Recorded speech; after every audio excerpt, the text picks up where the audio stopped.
Hi people, TheEmployedMoth here. Going to read you a quote and talk about it. Jokes are most offensive when they are true. We hate the truth. For the most part, we hide from it and distract ourselves.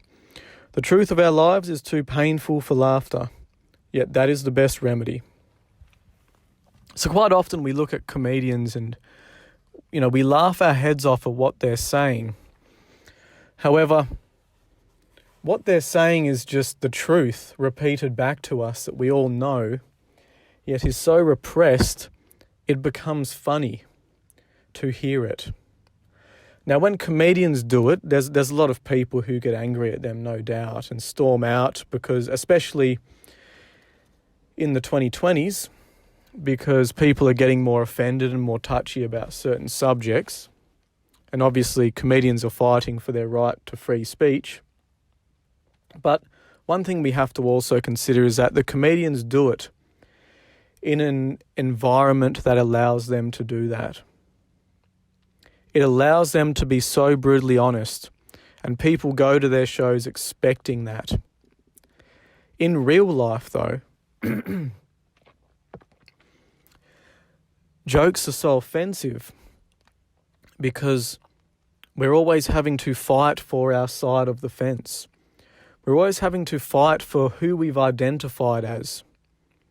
Otherwise, a joke can cut straight through our bullshit. The illusion that we create of our persona, of our ego. Some people are so identified with this that they cannot even take a little bit of criticism, or they cannot even take a joke that might outline a bit of their own bullshit. And that's why it's most offensive to us. Not because it's a straight up racist, sexist, or whatever type of joke. Obviously those jokes are offensive, but when we go outside of those realms of just straight up ignorance and stupidity, we still have offensive jokes. And it might be someone picking at a little quality that we have, or some kind of hot topic in the media, or they might be singling out someone for behaviour that they do, some kind of quirk that a person has, and all of a sudden they're offensive. Now, for the most part, the people who get offended by these jokes don't make a lot of friends, because you need to joke around with each other as to be friends. You need to break the ice. You need to show that you're on an even playing field, that you don't take yourself too seriously, you can handle a bit of self-criticism, and you can dish it out as well. So we find these jokes offensive because they're true. And really, for some people, the truth of their lives is too painful for laughter. They have got themselves in such a terrible situation through their choices that they cannot even begin to unravel what they have created. Through a history of wrong decisions, they have gone so low that they do not consciously recognize their failures. They have repressed all of the bullshit that they have done over the years, and they think everything's fine. And that becomes what we would call an ego ideal. The ideal that they have given to their ego, that everything's good, it's all fine. My decisions are great, and I'm living in the most perfect existence I can. People tell themselves that and convince themselves that. They create their own little utopias. When anyone from the outside having a look in can see that these people have fucked up, they've ruined their life through their decisions. Now, obviously, there are decisions out of our control, sure. But I'm talking about the decisions that we can control. That's what I'm talking about.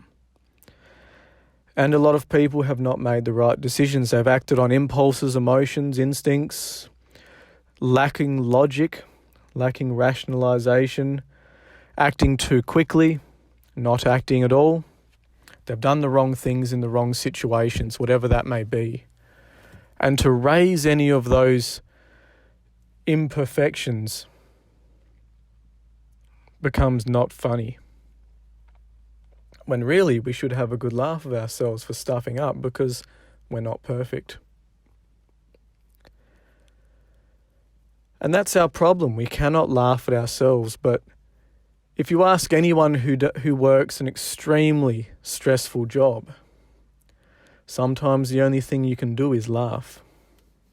That's all you can do. Laugh at the absolute absurdity of this entire existence. Just how crazy and bizarre it truly is.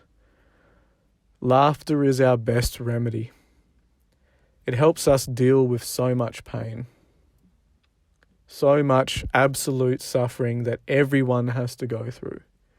Obviously, some people more than others.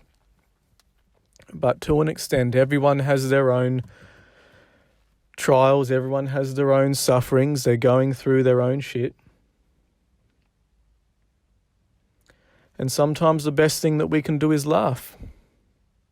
And that's the best remedy for our problems. There's nothing greater than laughter. Well, there is, but you know what I'm saying. I'm just exaggerating. Laughter is one of the best things that we can do in any situation. And sure, some things are not worth laughing at, no doubt. But I'm not talking about them. I'm talking about the things that we laugh at and can laugh at. The little decisions we make that might have been wrong, the quirks about ourselves, the imperfections. We should all be laughing at these things. And that really does separate two mentalities here. The mentality believing in an illusion, believing that what they have created is entirely them and is correct and right and their way is best. We have that ego ideal. Those people cannot handle their ego being criticized. They are not fun people. Those people like to control. Those people like to manipulate, take. Those people are not good people. The people that cannot laugh at themselves. And then we have the people who can laugh at themselves. They might not be the people who don't take life seriously or anything. They can take life seriously, no doubt. But they find the humour in it all. They don't put themselves up on massive pedestals for no reason at all. They don't believe in the illusion that the ego creates. They just know that they're like everyone else, making mistakes, figuring it out as they go, not knowing the answers to life, doing their best. And they can have a laugh at themselves. Those are good people, modest, honest, middle of the road, no extremes at all type people. So that's about it for today. That's my talk over. All the best. Catch us later.